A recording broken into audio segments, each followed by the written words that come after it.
that was the Joyous March by Camarillo, wonderful French composer who is not necessarily a household name, but was very respected among musicians in his time, in the French school especially, but a very influential composer and very innovative with instrumentation, orchestration, colors, and interesting sounds using the orchestral instruments in very special ways. One of his most famous works is España, which was actually premiered on the same performance that this little piece was premiered at, the late 19th century.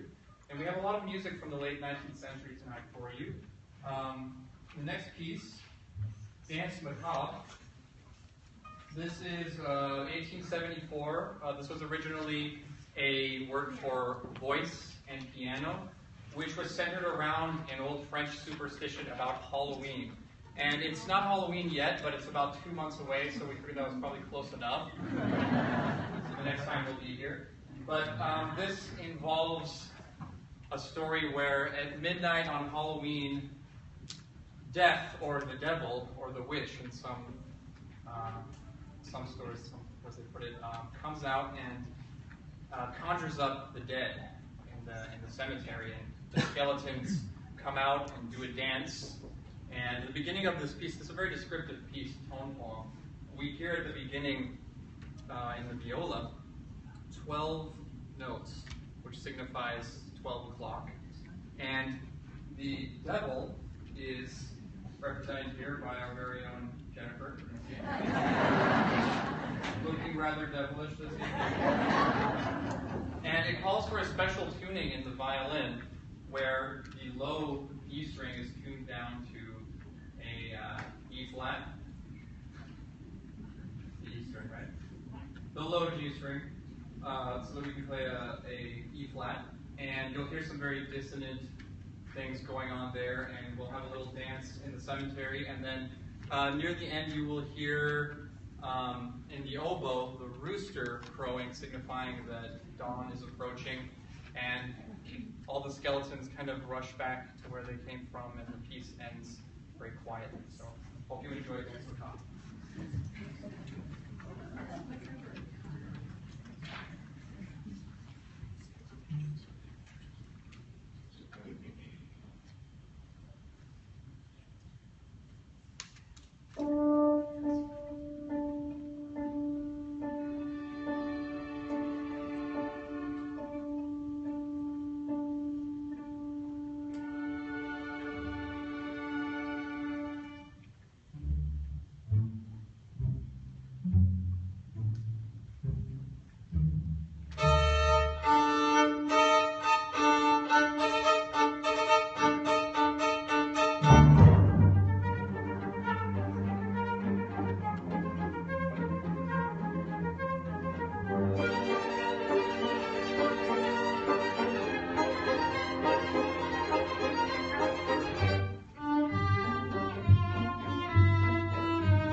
So, next on the program, a very beautiful piece of music that many of you will recognize, the Nimrod, the ninth movement from Elgar's Enigma Variations. And Elgar wrote these variations based off of different ideas and different things that have happened in his life. Many of them were based off of very special people in his life, but he kind of coded it in a way that it wasn't so obvious. This variation is a homage to a friend of his who was very encouraging to him at a point in his life where he was considering giving up writing music. And this friend of his, they spent some time together, and actually the guy's name was Augustus Jaeger. And I guess they had an evening together and they were listening to some music on their, their CD player. They were talking about Beethoven, and Augustus sang a little bit of the second movement of Beethoven's Piano Sonata, the Pathetique, which is a very beautiful movement, and encouraged Elgar to keep writing music. And so he wrote this piece remembering his friend, and he sort of quotes that piece a little bit. And that Piano Sonata, it's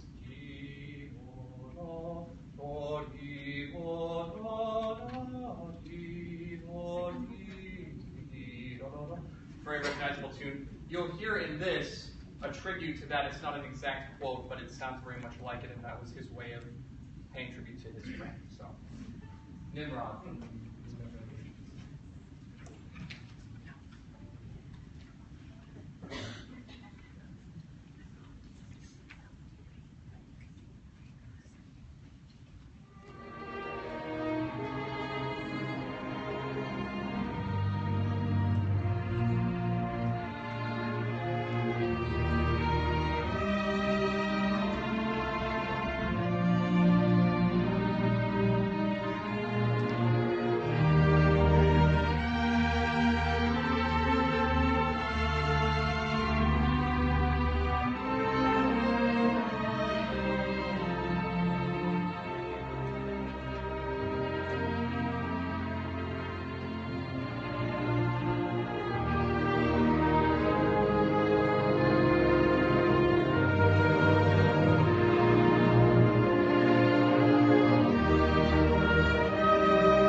Finlandia, which I'm sure also many of you have heard. This is all about Finland's struggle for freedom and independence and resistance against the evil Russians. famous hymn in the middle of this that you'll recognize, the Finlandia hymn, is not the national anthem of Finland, but it's a very famous tune. It's very often played at Finnish funerals, memorials.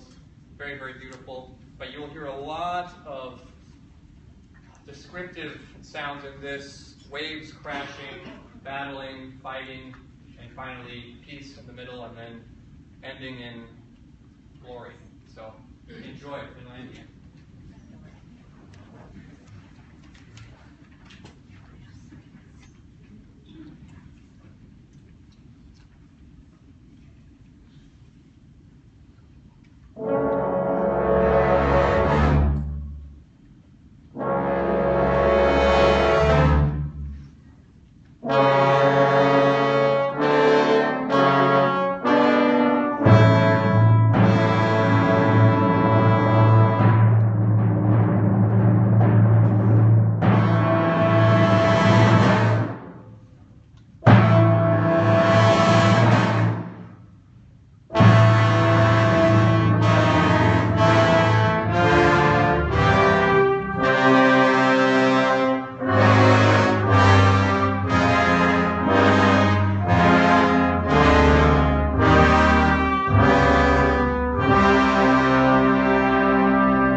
happy that you came to listen to us today. We love playing music. And I'm curious, how many of you are hearing us for the first time this evening? Oh, that's great. That's great. Yeah, every time we play a concert, it seems like at least half the audience there, a few audience members. So we really hope that you will stay connected with us. We play a lot of concerts, actually. We rehearse every Wednesday night in Westlake Village. That's our hometown. And we do concerts here and at other libraries as well. Civic Arts Plaza, Cal Lutheran, some other churches in the area, and we're expanding on that. Our next big performance, we're doing the Moon Festival concert, which will be centered around recognizing the 70th anniversary of the end of World War II. And we'll be playing music that is related to that, specifically at Cal Lutheran on the October 3rd. Is that correct? Yes. Saturday evening. So we hope that you will check that out. We are part of the Pacific Pearl Music Association, which includes also a choir and a Chinese folk ensemble. So we're a family of musical groups, so we sometimes play together as well. And we do great holiday concerts, so I would really recommend checking that out. We love playing holiday concerts, and every year it seems like we're doing more of that. So maybe we'll play 3 shows this year, but we hope that you stay connected with us. We have our information on there for our website and our Facebook page, so I know most of you are on Facebook. So like us and hashtag us and do all of that stuff. And I encourage you all to take pictures and share that you're here tonight and let people know about us, because we want to do more concerts and we're just trying to spread the word. We're having a great time. And certainly if you'd like to become a supporter of the orchestra, we always love that.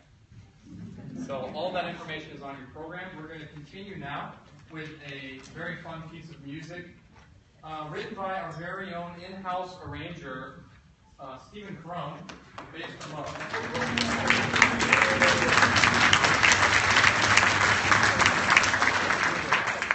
Stephen is a great friend of mine. We played together in some different orchestras, and especially the American Youth Symphony. We did a lot of concerts there together. That we did film music concerts. We did things with John Williams and Alan Silvestri, and we played a Jerry Goldsmith series.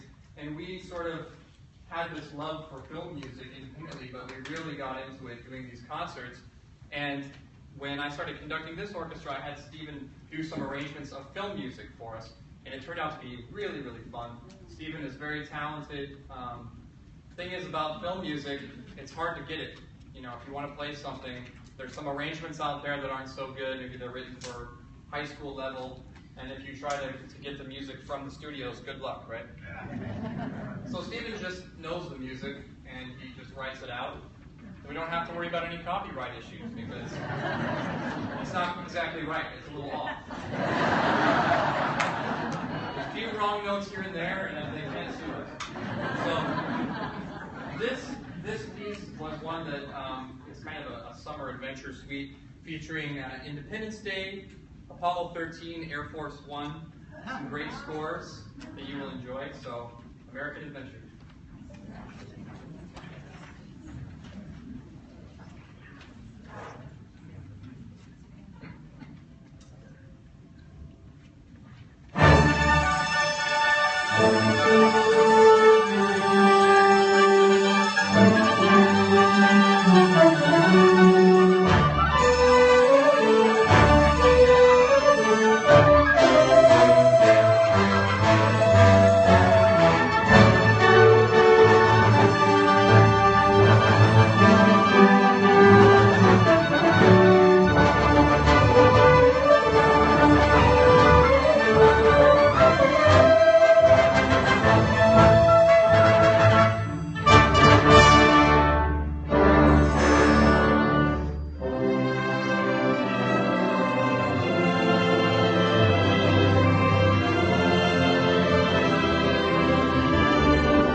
Okay, for our next piece, we're going to play a little jazz for you.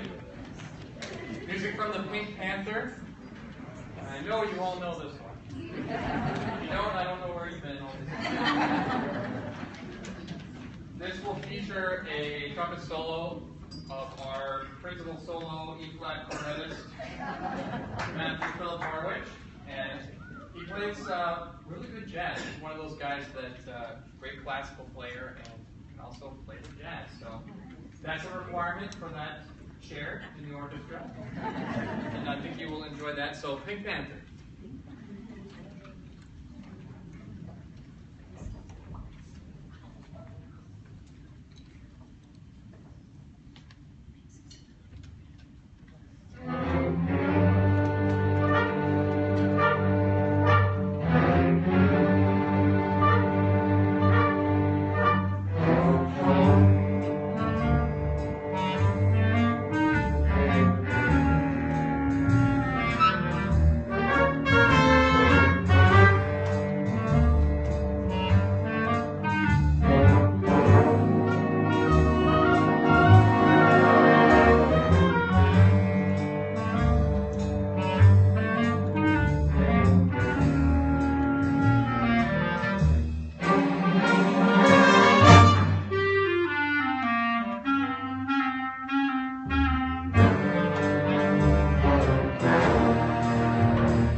pleasure. I hope you've had a good time this evening. We have one more for you to send you off on your way with a little pep in your step. This is the Thunder and Lightning Polka by Johann Strauss.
much. We'll see you at the next concert.